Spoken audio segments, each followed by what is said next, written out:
अस्सलाम वालेकुम जी, welcome back to my channel. ये वाला क्लिप सेकंड इफ्तार वाला क्लिप है। उस दिन मेरी फुफेरी सास मतलब कि मेरे हस्बैंड की फूफी, उन्होंने हमारे घर इफ्तार भेजा था। उन्होंने एक दिन पहले ही फ़ोन पे बोल दिया था कि आप लोग के घर में कल इफ्तार भेजूंगी, तो आप लोग कोई सा भी इफ्तार के इंतज़ाम मत करना। तो वही आज का पूरा दिन मैंने सिर्फ रेस्ट ही किया, सिर्फ खाना साना बनाया रात का, और इफ्तार का तो कोई से भी प्रेशर नहीं करा था क्योंकि फूफी ने भेज दिया था। बहुत मज़े से हम लोगों ने वो खाया। और ये है जी कल का क्लिप। एक्चुअली इन दिनों मुझे बिल्कुल ही फुर्सत नहीं मिल रहा है कि मैं ब्लॉग बनाऊं, एडिट करूं, बिल्कुल फुर्सत नहीं मिल रहा है। ऊपर से युवान का एग्ज़ाम वगैरह भी चल रहा है और अल्हम्दुलिल्लाह से कल युवान का एग्ज़ाम ख़त्म हो जाएगा और मैं फारिग हुई ये सारे कामों से। इंशाल्लाह अब मैं ब्लॉग में थोड़ा बहुत फोकस करूँगी। तो यहाँ पे मैं रात का जितना भी बर्तन वगैरह थे मैंने छोड़ दिया था, नहीं मैं क्लीन करके सोई थी किचन को, तो वही सारा मैं क्लीन कर रही हूँ। और थर्ड रोज़ा वाला दिन अम्मी अब्बू और दादी आई थे मेरे तरफ, तो मैंने थोड़ा बहुत खाने साने का भी इंतज़ाम करा था। और फोर्थ रोज़े का इफ्तारी के टाइम पे ना मैंने इफ्तारी में मैंने मामू को और मेरे कज़न्स को मैंने बुलाया था। तो वही में भी मैं थोड़ी सी बिजी हो गई थी। थोड़ा बहुत उतना तो नहीं कर पाई इंतज़ाम, पर थोड़ा बहुत जितना मुझसे हो पाया ना मैंने अपना करा इंतज़ाम थोड़ा बहुत। तो बस उन सारे चीज़ों का ना एक भी क्लिप मैंने नहीं लिया था, मतलब मैं लेना भूल गई या फिर कुछ और आप कुछ भी कहें, पर मैं नहीं ले पाई थी। तो फिलहाल अभी अपना काम में फोकस करते हैं। तो यहाँ पे 2 दिनों से मैं इतनी ज़्यादा बिजी थी और बर्तन वगैरह बहुत ज़्यादा इकट्ठे हो रखे थे। मैं बस टाले जा रही थी कि आज करूँ कल करूँ, तो वही मैं सारा एक एक करके जितने भी कप्स वगैरह थे, जितनी बड़े बड़े कढ़ाइयाँ वगैरह थी, वो सारा मैं आज क्लीन कर रही हूँ। कल युवान का एग्ज़ाम ख़त्म हो जाएगा और 2-3 दिनों के अंदर अंदर मैं अपने ससुराल भी चली जाऊंगी। तो इसलिए ईद की शॉपिंग ना सबसे इम्पॉर्टेंट है। अगर वो अभी नहीं कराना तो वहाँ से रोज़ रख के आके मालदा में शॉपिंग करना मेरे लिए बहुत टफ हो जाना है। तो इसलिए आज सोचा है कि मैं कल भी गई थी मार्केट, थोड़ा बहुत युवान का थोड़ा बहुत सामान लेके आई थी। मैंने ब्लॉग नहीं बनाया और सोचा है कि आज भी जाऊंगी दोपहर के टाइम पे। तो फिलहाल अभी कुछ देर पहले ही मैं युवान को स्कूल रख के आई हूँ। आते ही सबसे पहले मैं किचन में घुस गई हूँ क्लीनिंग करने के लिए। सारा कुछ मैंने अच्छी तरह से क्लीन कर लिया। अब पूरे घर को क्लीन करना है, मॉपिंग वगैरह करनी है, शावर वगैरह लेना है और युवान को स्कूल से घर लाने के बाद उसके मतलब खिला देंगे, उसे रेडी सेडी कर देंगे और उसे लेके जाएंगे मार्केट। आप लोग सुनाएं, आप लोगों की रोज़ा कैसे गुजर रही है। अल्हम्दुलिल्लाह से मेरी रोज़ा तो बहुत ज़्यादा अच्छी गुजर रही है क्योंकि मौसम ही वैसा है। इतना प्यारा मौसम है। सिर्फ दोपहर के टाइम पे ही थोड़ा बहुत गर्मी लगती है, अगर बाहर जाओ तो। घर में रहो तो बिल्कुल भी गर्मी नहीं लगती।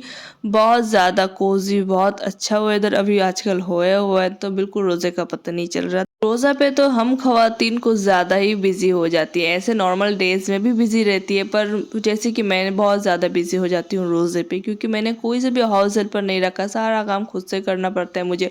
और ऊपर से यूट्यूब का भी एडिटिंग वेडिटिंग ये सारा कुछ भी रहता है मेरे साथ। और युवान के ऊपर से एग्ज़ाम भी चल रहा है और इफ्तारी के टाइम पे होता है कि थोड़ा बहुत अच्छा कुछ बनाओ, पकौड़े सकौड़े कुछ बनाओ, क्योंकि पकौड़े के बगैर इफ्तारी तो अच्छा नहीं लगता है। मुझे भी खुद भी अच्छा नहीं लगता, तो फैमिली मेम्बर्स को भी उतना अच्छा नहीं लगता। तो थोड़ा बहुत एहतमाम भी करना पड़ता है। और जो रहते हैं घर के वहाँ सफाई सुथराई, धुलाई पिटाई, कपड़े धोना, मॉपिंग करना, ये सारा कुछ भी रहता है। तो बातों ही बातों में अपना घर को मैंने पूरा क्लीन कर लिया, मॉपिंग भी कर ली। और यहाँ पे जो ये वाला कारपेट था इसे भी बिछा दिया। जब मैं क्लीनिंग करती हूँ ना उस टाइम पे ये वाला रग सिर्फ उठाती हूँ, बाकी टाइम ये इस तरह से बिछाए हुए रहते हैं। इस टाइम पे मैं आप लोगों से बातें कर रही थी, पर बैकग्राउंड पे इतना ज़्यादा बस कार बाइक की हॉर्न बज रही थी और इतनी ज़्यादा मतलब कामों की चहल पहल, लोगों की चहल पहल हो रही थी कि मैंने साउंड ऑफ कर दिया। अच्छा नहीं लग रहा था सुनने पे। तो मैं यहाँ पे आप लोगों की हालचाल ही पूछ रही थी। और एक जो मैं दिखा रही थी ना वो कैलेंडर मुझे मस्जिद से मिला है, वो मुझे बहुत हेल्प करता है क्योंकि मैं आजकल भूल ही जाती हूँ कि कितना नंबर रोज़ा चल रहा है और आज का सहरी कितने टाइम पे है और आज का इफ्तार भी कितने बजे है, ये सारा मैं भूल जाती हूँ।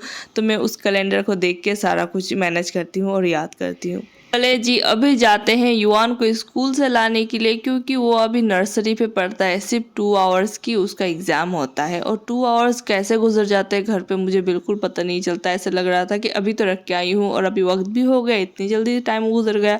तो फिलहाल अभी उसे जा रही हूँ उसके स्कूल उसे लाने के लिए।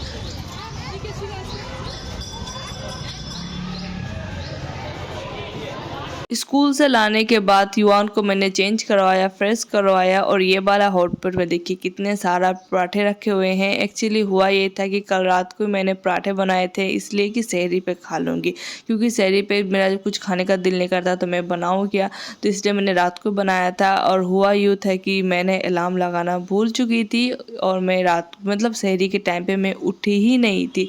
तो बस सुबह आँख खुली और मेरा रोज़ा स्टार्ट सुबह से ही।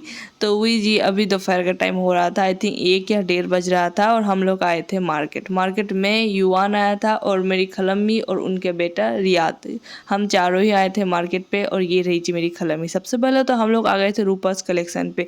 ये वाला स्टोर पे ना आप ज़रूर विज़िट करना, यहाँ पे पाकिस्तानी सूट बहुत ज़्यादा अच्छी मिलती है, आपके मनपसंद रेट पे भी मिल जाएगी और आपको अपने मनपसंद कपड़े भी मिल जाएंगे। इधर से ही मैंने अपने लिए एक पाकिस्तानी सूट लिया है, हालांकि 2-3 महीने पहले भी मैं इधर आई थी और इधर से मैं एक और पाकिस्तानी सूट लेके गई थी। दोनों ही बिल्कुल न्यू है, मैंने एक बार भी नहीं पहना और मैं कल भी लेके गई इसी स्टोर से, तो बहुत ज़बरदस्त है, बहुत ज़्यादा अच्छा है।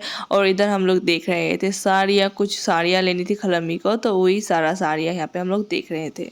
मैंने भी इसी स्टोर से अपनी सासू माँ के लिए एक साड़ी लिया है। ये सारा ब्राइट कलर वगैरह नहीं लिया, मैंने अपनी सासू माँ के एज के हिसाब से ही सारा कलर वगैरह चूज़ किया था और ये कॉटन पे मैंने लिया था। और ये देखिए जी, थोड़ा बहुत शॉपिंग से मैंने यहाँ पे कर ली है। बस अब तो मतलब कल तो मैंने युवान का सारा शॉपिंग कर लिया, आज मैंने अपना भी कर लिया।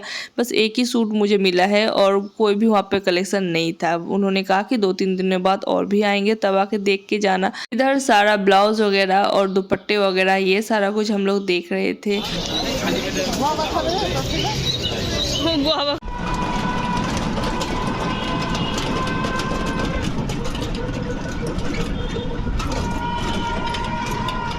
अभी हम लोग मैक्स जा रहे हैं। जब बाहर निकले हैं ना शॉपिंग करने के लिए, तो इतना ज़्यादा मुझे धूप लग रहा था और इतनी शदीद किस्म की मुझे प्यास लगी है कि पूछे मत। मेरा तो यहाँ पे मतलब रंग ही उड़ा है फेस का। तो फिलहाल हम लोग आ गए हैं मैक्स। इधर थोड़ा रुकते हैं, अंदर क्या है नहीं है, क्या कलेक्शन नया कुछ आया है नहीं, ये सारा कुछ देखते हैं। अगर कुछ पसंद आया तो हम लोग ले लेंगे। तो फिलहाल वहाँ से मैंने हस्बैंड के लिए 2 टी शर्ट लिया था, युवान के लिए एक और टी शर्ट और पैंट ले लिया था, मुझे पसंद आ गया था।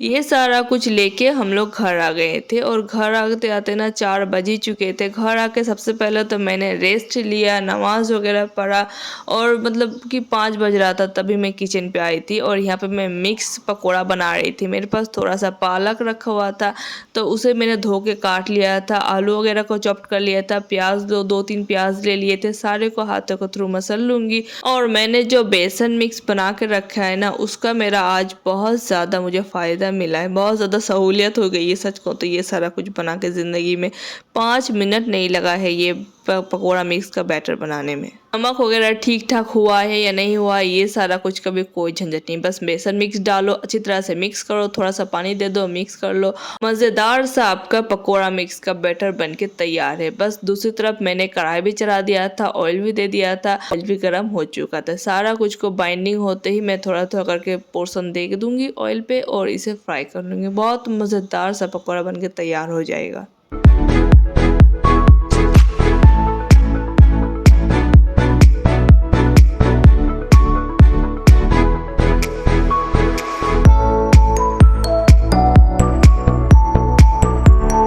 पकोड़ा बनाने के बाद स्प्रिंग रोल और समोसा को भी मैं फ्राई कर लूँगी। सच में अब ज़िंदगी ना बहुत ज़्यादा आसान लग रही है मुझे। इफ्तार बनाना भी बहुत ज़्यादा आसान रहा है क्योंकि सारा कुछ बना बनाया, बस निकालो फ्राई करो, निकालो फ्राई करो, निकालो फ्राई करो। बस थोड़ा बहुत ना वो फ्रूट्स वगैरह काटने का ही झंझट है, तो वो भी हाथाहाथी मैं इधर कर रही थी। और ये भुट्टा ना 3 दिनों से मेरे घर पे आकर रखा हुआ है, भाई ने लाया है क्योंकि मैं बहुत ज़्यादा पसंद करती हूँ भुट्टा खाना। और अभी मैं इसे इफ्तारी के लिए ही भून रही थी क्योंकि इफ्तारी के बाद ना इसे खाया नहीं जाता। ये था जी आज का मेरा छोटा सा इफ्तार का मतलब सारा कुछ। तो मिलते हैं नेक्स्ट ब्लॉग में। अल्लाह हाफिज़।